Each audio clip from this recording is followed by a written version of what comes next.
dari uraian saya tadi sudah sangat jelas bahwa pertumbuhan era Presiden Jokowi itu tidaklah tinggi, bahkan lebih rendah dari era-era sebelum.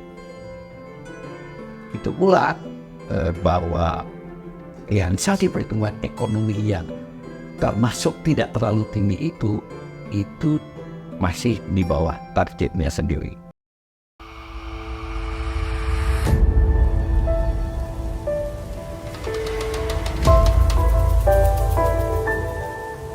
Pertumbuhan ekonomi Indonesia tahun 2022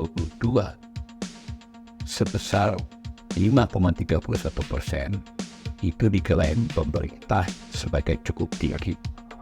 Dalam kesempatan siaran lain saya sudah mengulas ini bahwa itu sebenarnya tidak terbilang tinggi, biasa saja. Nah, itu pun dari besaran 5,31% itu bagaimana kualitasnya. Jadi ada aspek selain angka besar laju pertumbuhan, juga ada aspek kualitas dari pertumbuhan itu sendiri. Apakah kualitas pertumbuhan tahun 2022 itu baik, cukup baik, atau malah kurang baik? Pertanyaan bisa kita perluas untuk kurun waktu. Apakah selama era pemerintahan Jokowi pertumbuhan ekonomi yang hanya rata-rata 5% tersebut cukup baik atau malah tidak baik kualitasnya? Bagaimana kita mengetahui kualitas suatu pertumbuhan ekonomi? Ada beberapa cara. Ini akan saya sampaikan sebagai cara yang lazim. Pertama, kita lihat angka 5,31% itu rinciannya. Karena 5,31% itu bersifat agregat atau rata-rata. Sementara yang dicakupkan adalah jutaan barang dan jasa, atau kalau dikelompokkan oleh BPS itu terdiri dari 17 lapangan usaha atau sektor yang memproduksi barang dan jasa tersebut. Kalau secara subsektor ada 53. Di antara 17 sektor dan 53 subsektor itu bagaimana perimbangan ataupun kondisi masing-masing berkembang, yang mana tumbuh tinggi, mana yang tumbuh rendah, bahkan mungkin ada yang tidak tumbuh. Nah, untuk cara mengetahui kualitas itu salah satunya adalah. Cara kedua adalah angka 5,31% itu disumbang oleh komponen pengeluaran yang mana. Nanti kita akan lihat yang dimaksud dengan komponen pengeluaran itu apa. Nah, tapi serupa dengan yang pertama tadi, rincian komponen pengeluaran ini untuk melihat kualitas yang ada kaitannya dengan pertumbuhan tersebut akan berkelanjutan atau tidak. Kemudian, cara melihat kualitas yang ketiga adalah dengan melihat dampak pertumbuhan ekonomi tersebut terhadap pengurangan kemiskinan dan pengangguran. Nah, mari kita lihat satu-satu. Secara sektoral tadi, ternyata pertumbuhan ekonomi tahun 2022 itu tidak ditopang. Kalau lihat rinciannya, yang tumbuh tinggi, tumbuh pesat itu sektor-sektor yang sebenarnya bukanlah sektor penopang fundamental ekonomi. Jadi kalau struktur itu kan ada fundament sebenarnya. Nah, yang tinggi itu misalnya seperti perdagangan dan pergudangan, kemudian juga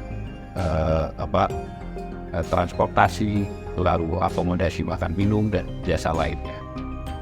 Sementara sektor yang fundamental, yang sangat fundamental itu artinya dia harusnya bisa menjadi fondasi agar sektor-sektor lain itu bisa tumbuh dan terutama bisa berkelanjutan, yaitu sektor pertanian dan sektor industri pengolahan untuk kasus perekonomian. Mengapa demikian? Sektor pertanian itu menopang paling banyak tenaga kerja, ya, sekitar 38 juta orang. Nah, sedangkan industri pengolahan itu juga termasuk yang memiliki tenaga kerja paling banyak, ketiga ya. Dan selain itu, industri pengolahan itulah yang mestinya menopang sektor-sektor lain tumbuh. Jadi kalau kita sederhanakan, kalau industri pengolahan, industri manufaktur itu tumbuh kuat, maka jasa pun bisa tumbuh dengan bertumbuhan kepada pertumbuhan barang dan jasa kan. Pertumbuhan barang itu yang terkait industri manufaktur mengakibatkan kemungkinan transportasi, pergudangan, keuangan, jasa-jasa lainnya. Nah, sementara dari tahun 2022 yang terjadi kemarin, industri pengolahan dan juga pertanian yang tadi fundament tadi justru tumbuh lebih rendah. Jadi 5,31 itu adalah rata-rata seluruh sektor, 17 sektor dan 53 subsektor ya, kalau dirinci dari 17 itu. Nah, sektor pertanian itu tumbuhnya bisa terbayang ya, hanya 2,25%. Bandingkan dari 5,31.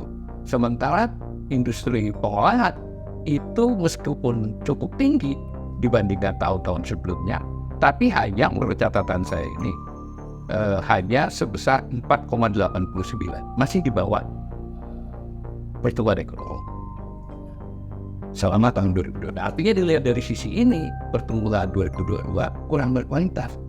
Nah, kalau misalnya kita tarik untuk waktu yang lebih panjang selama era pemerintahan Presiden Jokowi, nah, tahun 2015 sampai dengan 2019 misalnya, kalau kita misalnya membuat pandemi supaya analisis lebih adil, itu pertumbuhan ekonomi rata-rata 2015 sampai 2019 5,03% ya, rata-rata per tahun.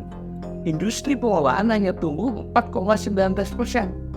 Nah, sedangkan pertanian itu hanya tumbuh 3,95%. Sementara dengan cara demikian kita juga bisa mengatakan pertanian dan industri pengolahan yang tumbuh lebih rendah itu menandakan struktur ekonomi tidak menguat. Bahkan selama era pandemi itu pertanian yang pada tahun 2020 tumbuh sedangkan yang lain tidak tumbuh. Ketika sektor-sektor lain tumbuh di 2021 dan 2022, maksudnya tumbuh tidak tumbuh mulai ke arah pemulihan. Sementara pertanian justru tetap bertahan. Dari uraian saya di atas tadi sudah sangat jelas dan tegas bahwa pertumbuhan ekonomi di era Presiden Jokowi pada periode pertama maupun pada periode kedua yang sedang berjalan ini terbilang rendah. Tidak lebih baik atau tepatnya lebih buruk dari era Presiden SBY maupun era Presiden Soeharto. Kemudian juga dari uraian tersebut cukup jelas bahwa pemerintahan Jokowi gagal memenuhi targetnya sendiri yang ditetapkan secara resmi melalui peraturan presiden dalam atau berbentuk RPJMD.